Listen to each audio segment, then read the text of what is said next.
صباح الخير أحبائي وأعزائي من قناتكم قناة الملكة والأمير. سلام الرب يكون معكم آمين. النهاردة اليوم كان يوم مفرح ومحزن في نفس الوقت.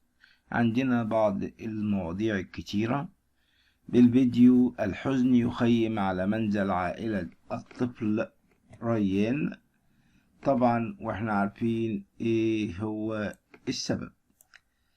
عندنا موضوع تاني هنتكلم عنه برضو، ان الرئيس السيسي يقوم بأمر ببناء كنيسة بكل مجتمع عمراني تطوره الدولة وتقع على مساحة 1056 متر، وهنتكلم عن المواضيع التانية. موضوع تاني، الأقباط. ماذا يحدث بالأقباط؟ محاولات أثيوبيا للاستيلاء على دير السلطان القبطي، نصبوا خيمة داخله القمص أنطونيوس، والحديث فيما بعد. أول رد فعل من الرئيس السيسي بعد خسارة المنتخب المصري أمام السنغال، اللي لعب بكل جهد ولعب بكل أمانة وعمل اللي عليه وبزيادة. هنبتدي بفيديو بتاعنا. الحزن يخيم على منزل عائلة الطفل ريان. عرضت فضائية الغد اليوم الأحد مقطع فيديو يرصد لقطات من منزل الطفل ريان المغربي في أول أيام بعد وفاته أمس، عقب خروجه من البئر الذي كان عالقا به لمدة 5 أيام في مدينة شبشون. طبعا أجرت مراسلة القناة لقاءات مع والده وجدة ريان وجدته، اللي كانوا بيظهر عليهم علامات الحزن على فراق ريان. وقدمت جدة ريان الشكر لكل من ساهم في إنقاذ ريان. أعلن التلفزيون المغربي وفاة الطفل ريان الذي سقط في بئر بمدينة شفشاون شمال البلاد، وذلك نقلا عن بيان رسمي للديوان الملكي المغربي، وجاء فيه كلمات مؤثرة عن الحادث المفجع الذي أودى بحياة الطفل ريان. أجرى الملك محمد السادس اتصالا هاتفيا مع السيد خالد أورام والسيدة وسيمة خرشيش، والدي الفقيد الذي وفاته المنيا. وقال البيان أن العاهل المغربي أعرب عن أحر تعازيه وأصدق مواساته لأفراد أسرة الفقيد كافة في هذا المصاب الأليم. وقال أيضا: أخرجت فرق الإسعاف المغربي الطفل ريان ليل السبت ميتا من البئر التي ظل عالقا فيها لمدة 5 أيام، وفق من أعلن بيان للديوان الملكي. وأصبح وفاة الطفل ريان السؤال الرئيسي لدى كثيرين من الذين تابعوا أحداث سقوط الطفل في البئر، خصوصا وأن كل التصريحات ووسائل الإعلام المغربي أشارت إلى أن الطفل كان على قيد الحياة. لكن هذا ما لم يحدث حين أخرج الطفل، حيث أعلنت وفاته فور نقله بسيارة الإسعاف والطائرة الهليكوبتر، وهذا وهو نقلا عن جريدتنا جريدة الوفد. وجاءنا بيان آخر: أمر الرئيس السيسي ببناء كنيسة بكل مجتمع عمراني تطوره الدولة تقع على مساحة 1056 متر. قصة كنيسة العذراء مريم المصرية بأهالينا التي دشنها البابا تودروس. ترأس قداسة البابا تودروس الثاني بابا الإسكندرية وبطريرك الكرازة المرقسية تدشين كنيسة السيدة العذراء مريم والقديسة مريم المصرية بأهلنا. 2. ونتعرف خلال السطور المقبلة على قصة هذه الكنيسة. بنيت الكنيسة بمشروع أهالينا 2 بناء على توجيهات الرئيس عبد الفتاح السيسي، الذي أمر ببناء كنيسة في كل مجتمع عمراني تتولى الدولة تطويره لإتاحة فرصة العبادة للجميع. ثم عرض ملف الكنيسة على قداسة البابا تودروس الثاني، والذي أبدى رأيه وإعجابه بها، وأعطاها اسم السيدة العذراء مريم والقديسة مريم المصرية. بدأ بناؤها في عام 2019، ثم بدأت أعمال التشطيب بها 2020، وشهدت صلاة أول قداسة بها في مارس 2021، ودشنت بيد قداسة البابا تودروس الثاني في 5 فبراير 2022. وتقع الكنيسة على مساحة 1056 متر مربع، وتحتوي على صحني كنيسة بها 4 مذبح، ومبنى إداري من 5 طوابق، ومبنى لمدارس الأحد، حضانة وقاعة مناسبات. الكنيسة تخدم الأسر المسيحية في مناطق أهالينا 1 وأهالينا 2 وأهالينا 3 وقباء بمدينة السلام.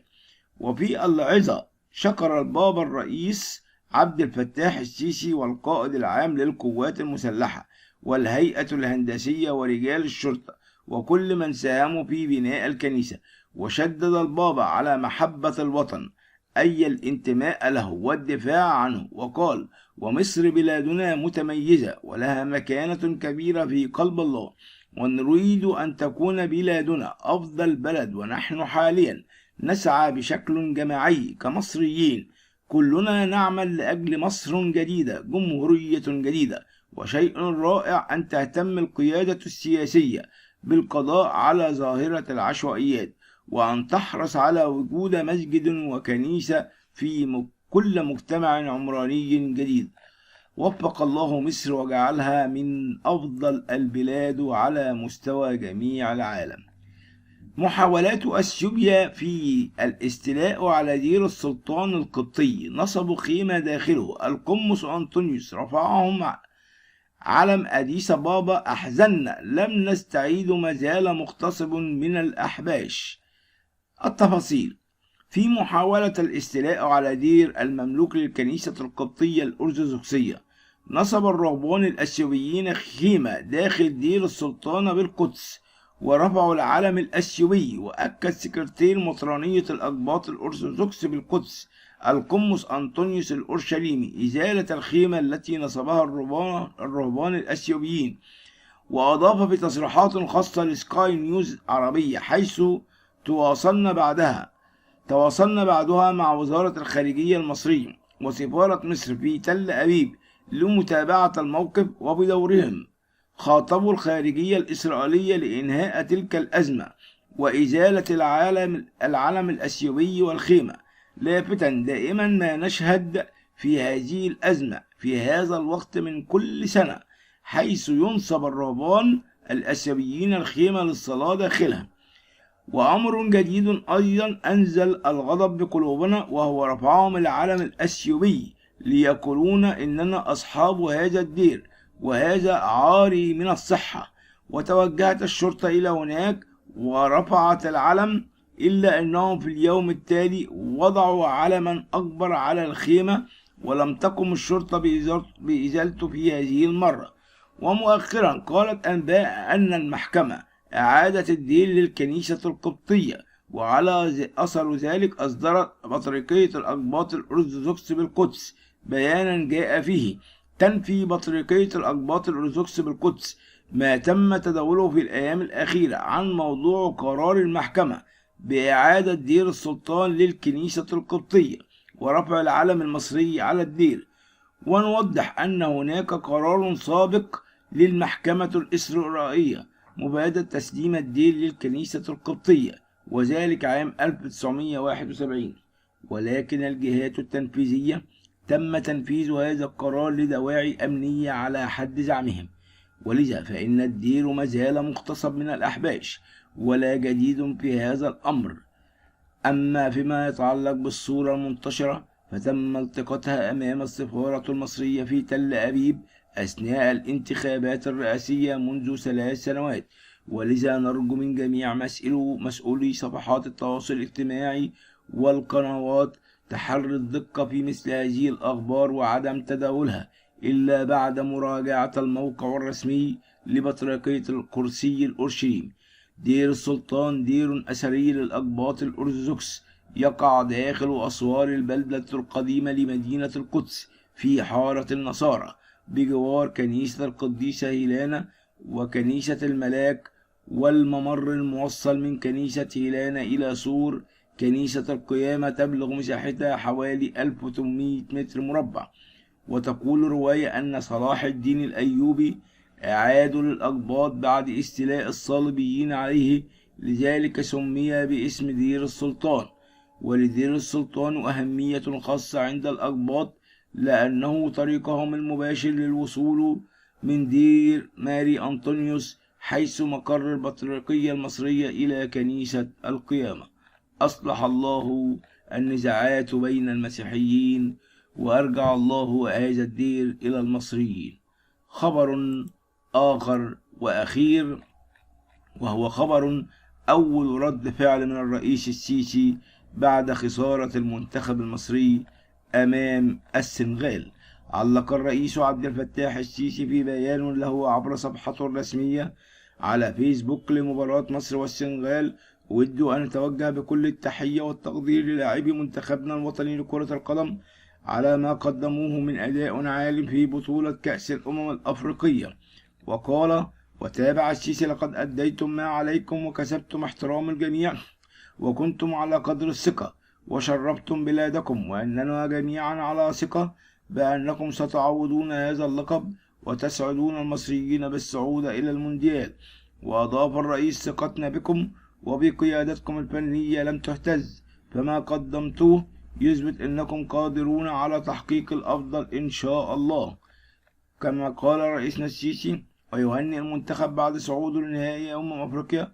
وسبق وهنأ الرئيس عبد الفتاح السيسي المنتخب الوطني بعد فوزه على نظيره الكاميروني وصعوده لنهائي كأس أفريقيا، معلقا: أتوجه بخالص التهنئة لكل المصريين بعد صعود منتخبنا الوطني لكرة القدم إلى المباراة النهائية بكأس الأفريقية، وإنني أهنئ أبطال منتخبنا وجهازهم الفني.